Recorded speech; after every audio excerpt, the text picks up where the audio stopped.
हिसाब बना रहे हैं उस हिसाब से 70 लाख होता है, मैं उसको आधा क्यों दे दूँ? मैं वकील नहीं हूँ, मैं जानता नहीं हूँ, मैं समझता नहीं हूँ। आपको लेकिन ठीक ठाक राशि मिलेगी। अभी बात ये हो रही है कि हमको आगे कानूनी लड़ाई लड़ने के लिए हमको एक राहत चाहिए, तात्कालिक राहत चाहिए।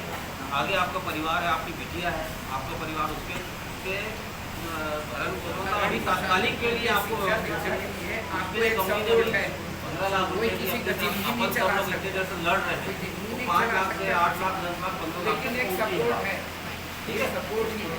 आपको आगे इसका मैंने कंफर्म किया है, WC का उसका ग्रुप इंश्योरेंस है। अब ये लोग समझेंगे कैसे उसका रास्ता निकाल सकते हैं कि हमको बीमा का राशि मिल जाए। अपन तो क्लेम करेंगे, किसी वकील को लगाएंगे, किसी को करेंगे ही करेंगे। उसके लिए 2 लोग भैया है ना भैया कोर्ट में क्लेम करेंगे नहीं, करेंगे तो नहीं। अगर ये समझौता हो जाता है हाँ और वो चेक दे देते हैं हाँ तो इस समझौते को चेक का फोटोकॉपी के साथ वहाँ पे इसका पक्का नहीं आ रहा ठीक है ना। उसमें क्या होता है, सामान्य रूप से मान लो 60 लाख रुपए बन रहा है आपका, तो ये 15 कम करके 45 मिलेगा। हम ये बात है, सही बोल रहा हूँ। अगर हमारा 60 लाख रुपए बनता है तो आपको 15 लाख एडवांस मिल चुका, बाकी 45 देने का निर्णय होगा।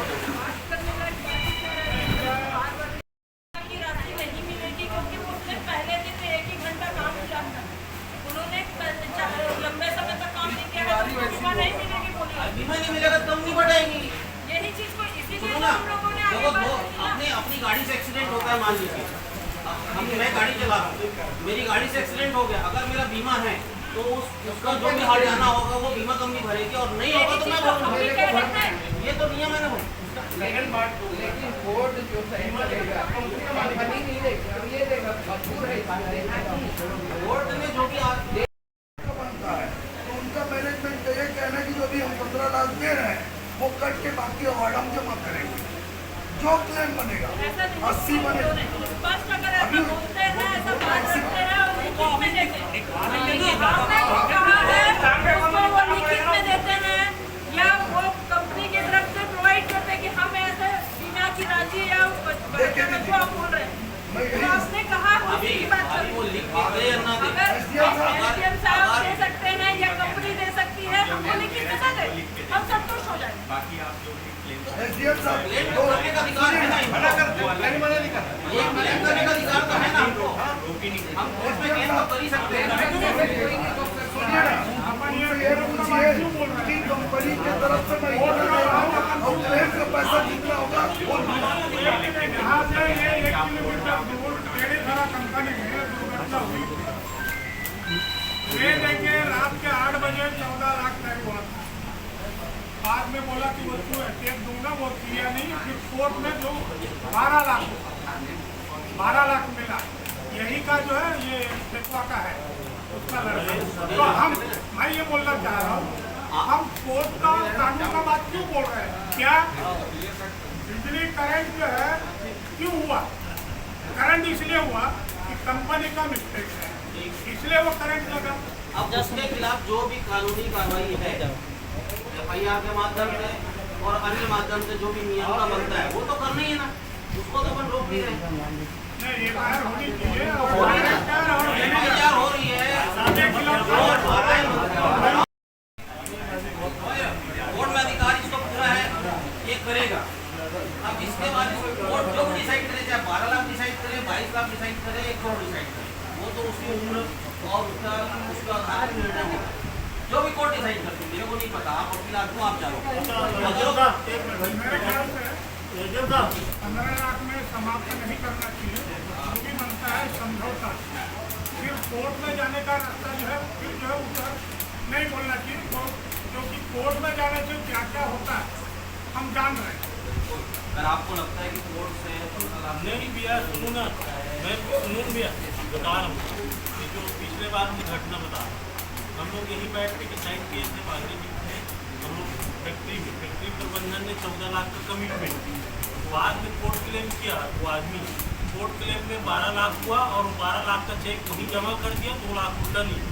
और उसके अलावा उसके वाइफ को अभी अगर ये 15 उसके वाइफ को पहले 15 जो पेंशन ये बात है ना, चेक करवाया ना कि ये जो पैसा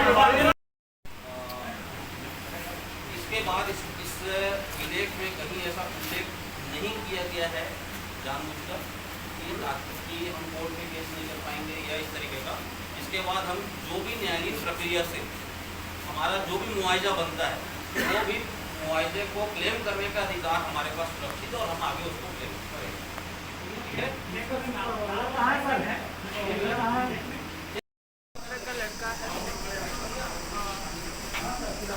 कुणाल मंडावी, जो कि यहाँ रीगो कंपनी जो है फुलर में काम कर रहा था। फर्स्ट दिन उसका वहाँ पे इंटरव्यू हुआ और फर्स्ट दिन में ही ना भाई कंपनी का एक रूल रेगुलेशन होता है, कोई भी प्राइवेट कंपनी हो या सरकारी कंपनी हो, कि पहले सिखाया जाता है, ट्रेनिंग दी जाती है 1 महीने, हफ्ता दिन, 15 दिन, जितने दिन का उनका नियम होता है। लेकिन यहाँ पे कोई भी ऐसा रूल रेगुलेशन का उनको नहीं बताया गया था और सीधे ही वो लड़का जो कि 16 साल का था लड़का आते ही काम पे लगा और लगते ही उसके साथ ये हादसा हो गया। करेंट से लगने से उसकी मौत हो गई। अब उसके बाद आज हम पूरे ग्रामीण आसपास के लोग और हमारे क्षेत्र के सारी जनता यहाँ पे आके एक ही बात कर रही है, भाई जो जिसने अपने बेटा खो दिया वो भी इकलौता बेटा खो दिया, उसको तो हम वापस नहीं कर सकते, लेकिन श्रद्धांजलि के रूप में कम से कम उनको मुआवजा मिल जाए। जो अपने परिवार का पालन पोषण करने के लिए वो मेहनत करने के लिए वहाँ कंपनी में गया था, आज उसको अगर मुआवजा मिलता है तो परिवार वालों को थोड़ा सा मदद हो जाएगा, वो अपने जीवन यापन कर पाएंगे। क्योंकि गरीब परिवार का कोई लड़का अगर ख़त्म होता है तो उनको उम्मीदें पूरी टूट जाती, उनकी आशाएं टूट जाती, वो क्या कर सकते हैं ये उन सोचने लायक नहीं होते। आज उनके पिताजी अभी आप देख रहे हैं एकदम मौन हो गए हैं, कुछ बोलने लायक है ही नहीं उनके पास, तो उन्होंने अपना जवान बेटा खो दिया। और हम पूरी जनता के साथ यहाँ पे आए हैं कि उनको मुआवजा तो मिले, साथ ही आज ऐसे कितने वर्कर हैं जो नाबालिग हैं, 16 साल के नीचे, 16 साल 17 साल 15 साल के लोगों को आप काम में रख रहे हैं। वो नाबालिग बच्चों को क्या उनको सिखाए हैं, बिना सिखाए आपने काम में रख कैसे लिया? आपकी कंपनी इस पर कैसे काम कर रही है? उसकी पूरी तरह से हम लोगों ने यहाँ पे बात रखी है और दबाव डाल के बात को रखते हुए यहाँ पे SDM सर और पूरे जितने जनप्रतिनिधि यहाँ आके बात रखे, तब कहीं जाके 15 लाख रुपए उनको मुआवजे के तौर पे दे रहे हैं। कंपनी क्या कह रही है? कंपनी की। अच्छा। और उसमें अभी तत्काल में 50 देंगे ऐसा उन्होंने कहा है, बाकी की राशियाँ उनको देंगे। सुबह से थाने में गहमी का माहौल रहा है, चक्का जाम की भी नौबत आ पड़ी थी जी। जब अगर हमारी बातें नहीं सुनी, हमारे पूरी जनता की बातें नहीं सुनी, उस गरीब के साथ न्याय नहीं हो रहा था, तब हम लोगों ने ये बात को रखा था कि अगर उनको सही मुआवजा नहीं मिलता है तो हम चक्का जाम करेंगे। और जैसे ही हम जा रहे थे चक्का जाम के लिए, वहाँ पे TI साहब और DSP साहब जाके वहाँ रुका कि नहीं, आपकी बात को हम मान रहे हैं और वो अपनी कंपनी के मालिक से बात करके आगे राशि को बढ़ा रहे हैं। तो हम लोगों ने भी उनकी बातों को सुना और 2 मिनट शांति से वो लिखित में अभी सारे चीज़ों को प्रोवाइड करके हम वहाँ के उनके परिजन को दे रहे हैं। जब ये इस तरह से हम बात रखें तब कहीं जाके उनको ये राशि मिल रही है, कम से कम उनको संतुष्टि तो मिले कि हाँ हमारा पूरे के साथ में सारे लोग हैं, पूरी जनता है, पूरी जनप्रतिनिधि है। ये हम लोगों ने यहाँ पे किया आज। और आज जो माहौल आप देख रहे हैं, इतनी गर्मी में भी हम लोग उनके साथ में बैठे हैं और हमेशा रहेंगे, क्योंकि उनके साथ में इतनी बड़ी घटना हुई है और उनके लिए ये भी कम है। आज तो सारे लेबर लोग की छुट्टी कर दी है, पहला काम। दूसरा, PM करने के लिए राजनांदगांव ले गए, बॉडी अभी तक हम लोग को मिली नहीं है। अब थाने में सब लोग कम से कम 200 की संख्या में आके बैठे हैं और हम लोगों ने मांग की है कि भाई जो लेबर एक्ट का उल्लंघन किया है, जो 16 साल के नाबालिग बच्चों को काम में रखा है, उसके ऊपर सख्त सख्त कार्रवाई होनी चाहिए और ये उसके ऊपर धारा लगनी चाहिए। अभी कंपनी के मैनेजमेंट वाले लोग से बातचीत चालू है और वो एक थोड़ा सा सहयोग करने की बात कर रहे हैं, तो हम लोग बैठ के सब लोग चर्चा कर रहे हैं और हम लोग चाहते हैं कि ऐसा कानून जब बना है तो उस कानून का पालन होना चाहिए।